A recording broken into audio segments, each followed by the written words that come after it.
I thought the first half was pretty clean. Give up the one wheel route there that in the first half there, but played a lot of players in the second half and wasn't quite as clean. But we've got to get better. We got a quick turnaround. Told those guys in the locker room tomorrow's Monday. So and believe it or not, 3 days from now we're on a plane heading out to Boise. So it's going to be a quick turnaround for us. Did some good things out there. We just got to get better in all three phases because we've got a great challenge here coming up on Friday night. You kind of threw it around a good amount, Coach, and I think 11 different receivers. That's important without Obi and without Tyree from last year. Yeah, I think so. And it's also some young kids step up, make some plays, and we had to throw it. I mean, they put 8, 9 guys in the box there all the time. I mean, you got to they're going to force you to throw the ball around a little bit. So that's what we did. I saw Corey Gamage, step up, make a couple. Brock Thompson, a couple freshmen there, and so that's good to see. And because we're going to need those guys down the road. Obi, we don't discuss injuries. We can't because of athletic policy, but he'll be back. I mean, it'll be good to get him back. But it was great to see some of those young kids go ahead and make some plays today.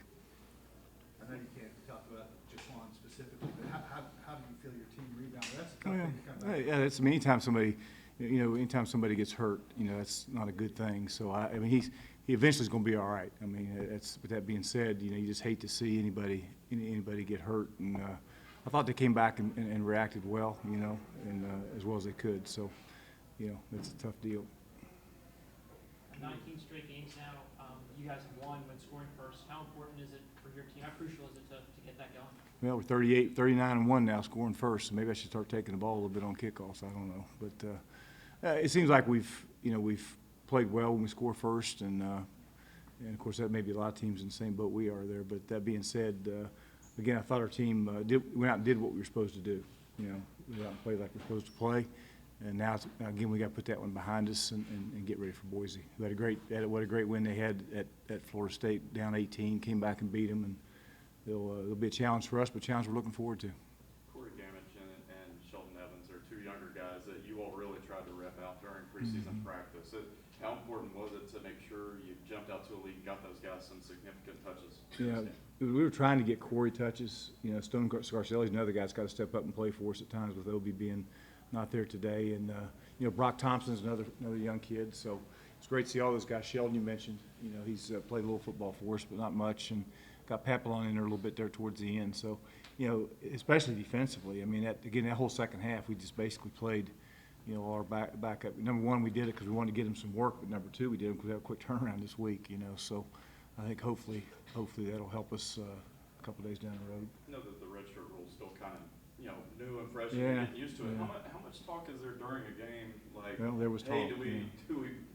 There was talk tonight. There was talk. And you're right. Nige McDaniel's the guy we like a lot, and we were going to throw him in there. And you're sitting there with 4 minutes to go in the game, and you're up whatever you're up, and you say, well, you know what? We got 4 games he can play and still redshirt, so why stick him in? It's kind of a double-edged sword. You throw him in there and get him some experience there, and then you say, well, I only got 3 games left. So that being said, we decided not to play him, and those freshmen that you saw play today, the Eli Neals, Brock Thompsons, Corey Gamage, those guys, they're all going to play. I mean, they're not going to redshirt. Those guys have to play. Especially with Yulee going down. I mean, the Jacorian Andersons, the Eli Neals, this game becomes, sort of magnified for those guys going into next week. There's no question. Those guys have to play. And then, of course, Micah Abraham, I think we'll have Drayton back this week, which will be huge. He should be ready to roll tomorrow. So if we can get that guy back, he'll help us as well. Were you running any plays for Corey, or did he just kind of emerge from what you? No, we were trying to get the ball. We wanted to see how he would react there. I thought he made some plays. I probably had one play out there he should have made that he didn't, but I thought he made some catches. So that'll give him some confidence. He's a good player.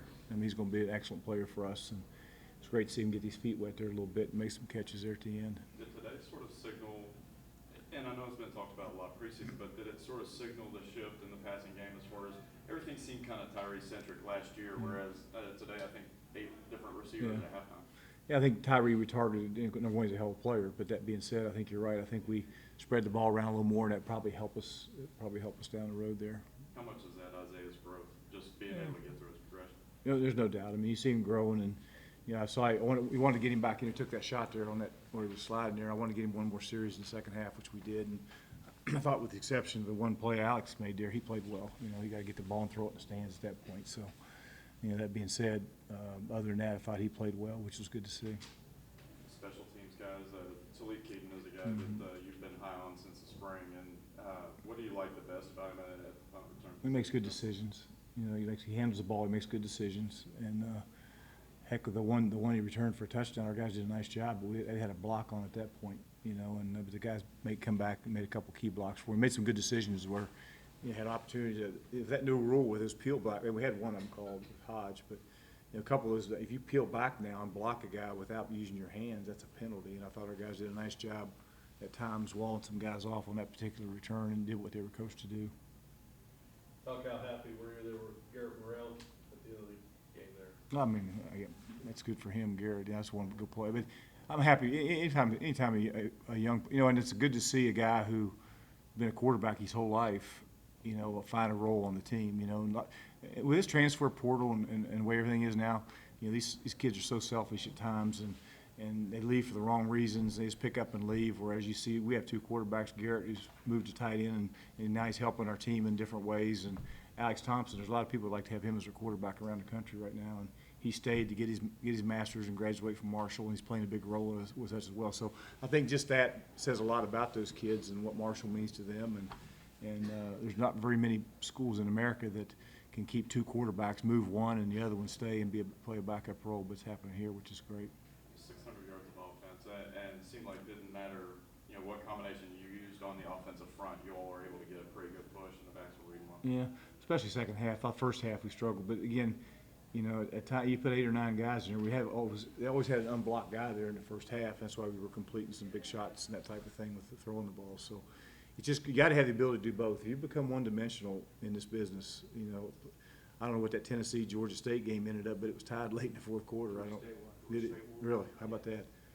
How many times I sat there and said, every week somebody's going to get beat that shouldn't. Well, how about Georgia State and Northern Iowa should have beaten Iowa State, I guess. Ball's on the ground, the guy fumbles it, they lose. You know, so you know James Madison just about beat West Virginia. So you know, every time you walk out there, if you're not prepared to play now, you got a chance of getting beat. And I think this first week of college football sure sets that, you know, proves that point. That's for sure.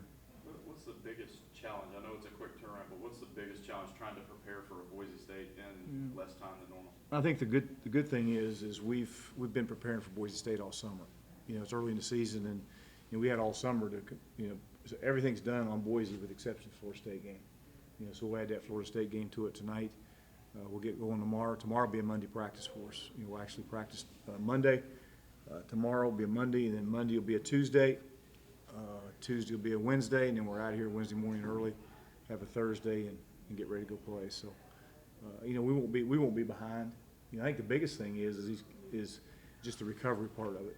You know, normally you have Sunday to come in, and all they do is lift and treat and that type of thing, and get off their feet. Well, now, so I told them, I said, you need to go home and go to bed and take care of each other, because we got to come back here tomorrow, and not only do we have to lift and treat, we got practice. And that was one thing we tried to do that game. You know, I don't think anybody played a lot of snaps in that game, which was a good thing. You know, I think most of those defensive guys, or even the offensive guys, were out there after the first half. So hopefully that'll help us a little bit as far as our recovery goes to be able to go ahead and get a good Monday practice tomorrow, which is Sunday. You got out there early too, so that extra day will help you. Yeah, I think so. I think, you know, thanks to Mike, and I mean, you know, and we kind of, you know, everywhere Boise goes, because they travel a lot in Hawaii, and those teams, they go 2 days, you know, because it's such a flight. And I told our team that's going to be a great experience for our kids. I mean, we get to go out as a team and spend 2.5 days together and get ready to go play. So I know I'm excited. Our kids are excited, and then I think it'll help us in the long run as well, because we're playing on a Friday. So now we come all the way back here, which is a long-ass flight. We'll get back here at probably, who knows, 7, 8 o'clock Saturday morning. But now we have Saturday totally off, and now we can get ready for the following week too. So we're not really a day short the following week. So I think it falls in place pretty well, and you know, we just got to execute the plan. You like the matchup with Boise State? I mean, it's been 2 of the more successful Group of 5 programs. Yeah. Traditionally I think it's. last year. I'm looking. I think it's a great game for us. I think it's a great game for, you know, as you mentioned, 2 of the most successful power or Group of 5, you know, programs out there has been us and Boise, and you know, right down the line there. So I think it's exciting for us to be able to play them, and we get to worry about the other 2 teams that are picked to win their leagues when we get back after we play Boise. So got a lot of great challenges ahead of us, but we just got to keep going, keep getting better. Anything else? Thanks, guys.